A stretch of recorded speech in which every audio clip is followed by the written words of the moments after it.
આ તરફ ઉપરવાસના વરસાદથી નવસારી જિલ્લો હાઈ એલર્ટ પર આવ્યો છે। જિલ્લા કલેક્ટર તરફથી તમામ અધિકારીઓને હેડક્વાર્ટર ન છોડવા માટેની સૂચનાઓ આપી દેવાઈ છે। જિલ્લા કંટ્રોલ રૂમ 24 કલાક કાર્યરત રાખવા માટેનો પણ નિર્ણય લેવામાં આવ્યો છે અને તમામ વિભાગોને સતત મોનિટરિંગ કરવા માટેના આદેશ આપી દેવાયા છે। નદીકાંઠા તેમજ નીચાણવાળા વિસ્તારોમાં ખાસ સતર્કતા દાખવવામાં આવી રહી છે। અંગેના સૂચનો કરવામાં આવ્યા છે અને લોકોને તંત્રની સૂચનાઓનું પાલન કરવા માટે પણ અપીલ કરવામાં આવી છે। સંભવિત પૂર જેવી સ્થિતિને પહોંચી વળવા માટે તંત્ર સંપૂર્ણ રીતે તૈયાર છે।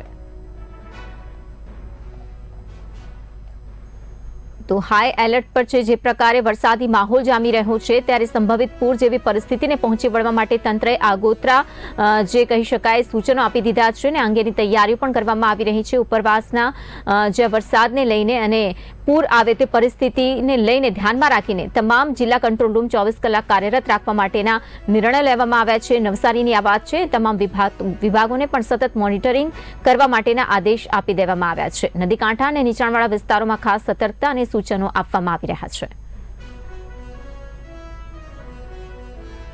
માહિતી આપશે સંવાદદાતા પરવેઝ શેખ। પરવેઝ, જણાવશો કે જે પ્રકારે સંભવિત પૂર જેવી સ્થિતિ સર્જાય તેવી શક્યતાઓને આધારે તમામ જે સૂચનો અને એલર્ટ રહેવાના આદેશ આપવામાં આવ્યા છે, કેવા પ્રકારની કાર્યવાહી કામગીરી થઈ રહી છે અને શું પરિસ્થિતિ સર્જાઈ શકે છે?